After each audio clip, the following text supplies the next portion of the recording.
Hey YouTube, it's Bobby, and before we get started today, I want to be sure to let everyone know there's going to be some heavy spoilers for the beginning of Hyrule Warriors Age of Calamity in this video. I'll give you a few moments to leave the video and come back after you've either played the demo or the full game has come out and you'd like to avoid any spoilers or discussions till you've played through the full thing. So there was a lot of speculation once the official art for Hyrule Warriors Age of Calamity dropped in early September about what the purpose of the little guardian shown on the cover art would be. Well, the Age of Calamity demo dropped yesterday and has given us some huge insights, and we're going to be taking an in-depth look at everything we learned from the cutscenes made available in the demo.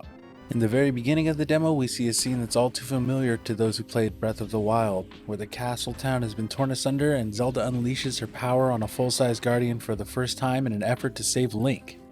High in the castle above, in Princess Zelda's study, we see a box fall off a shelf after a thunderous blast. The box opens to reveal the little guardian. The blast of power also seems to awaken the little guardian, which proceeds to make its way out of the box and into the nearest window.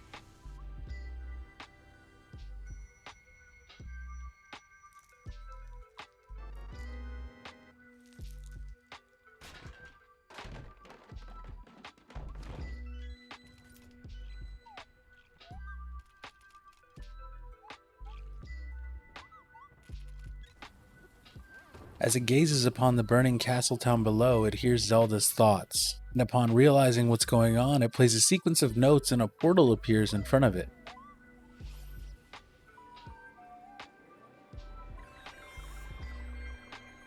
It's then attacked by a full-size guardian and makes a daring leap through the portal it summoned.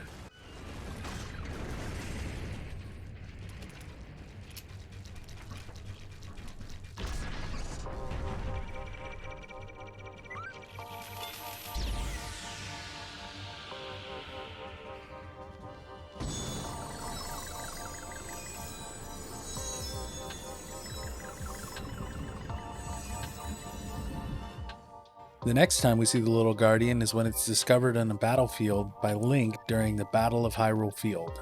While Link is inspecting the seemingly disabled little robot, Impa runs up and calls for help from Link and tosses him the Sheikah Slate. It appears that the little guardian summons a Sheikah Tower from beneath the earth to halt the horde of bokoblins rushing towards Link and Impa.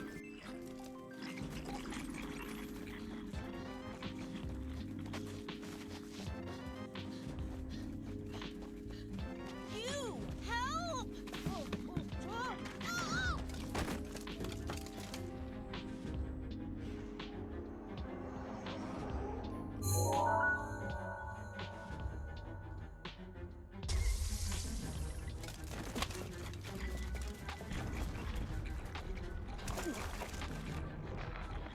Huh? Why is this happening?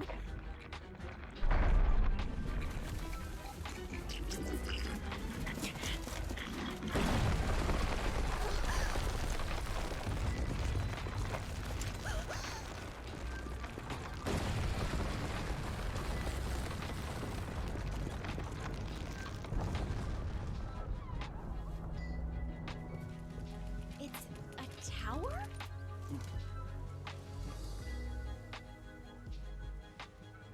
As Link proceeds to use the Sheikah Slate to gain an advantage in the battle, we see the little guardian following after him closely, remaining at his side throughout the rest of the fight.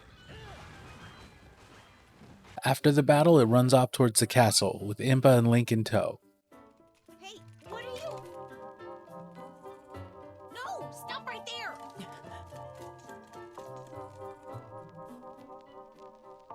Upon arriving at the castle to greet Princess Zelda, Link and Impa see the little guardian making a beeline for Zelda and intercept it. From Cora.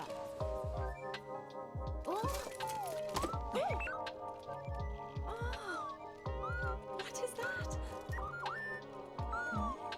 Impa then notices that the little guardian is perfectly synced with the Sheikah Slate and shares this with Zelda.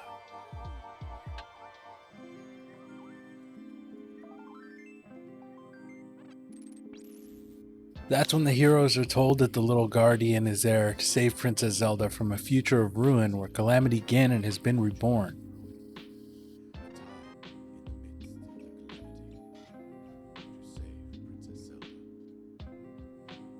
With the seemingly benevolent Guardian now in their midst, our heroes embark on a journey to the ancient tech lab. Technology to study the Guardian and investigate the mysterious tower that had appeared on Hyrule Field. King Rome of Hyrule gave his assent.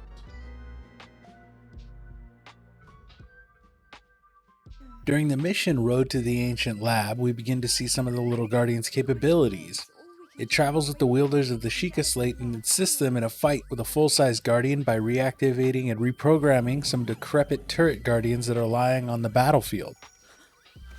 This helps Link, Impa, and Zelda make their way through the mission and successfully reach the lab of Pura and Robbie, the researchers we met in Breath of the Wild.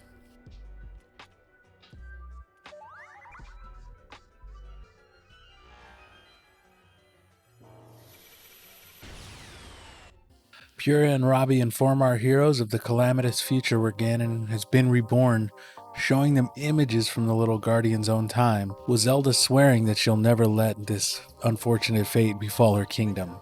I extracted some visual data from the Guardian's memory.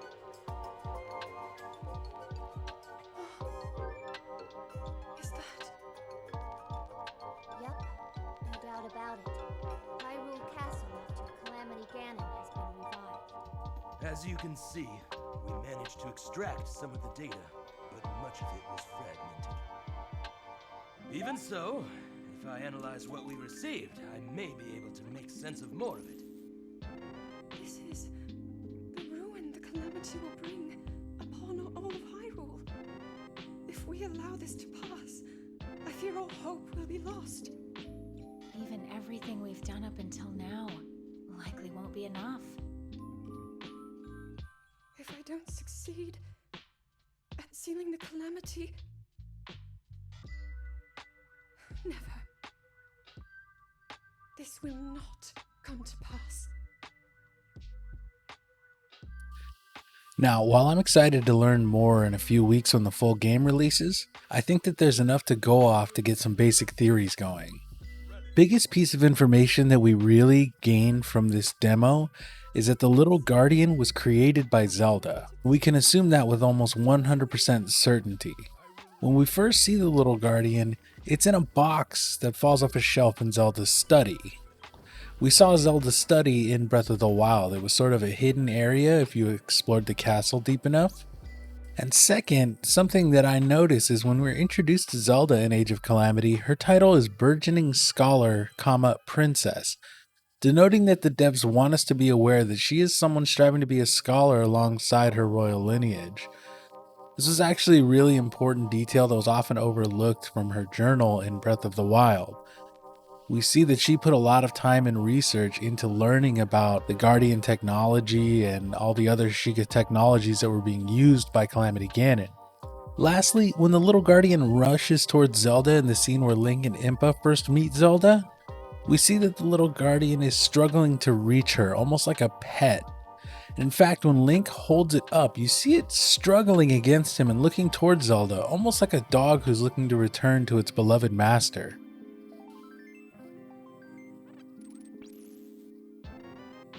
But having established that Zelda created the little Guardian to ensure her kingdom's survival, why is it here?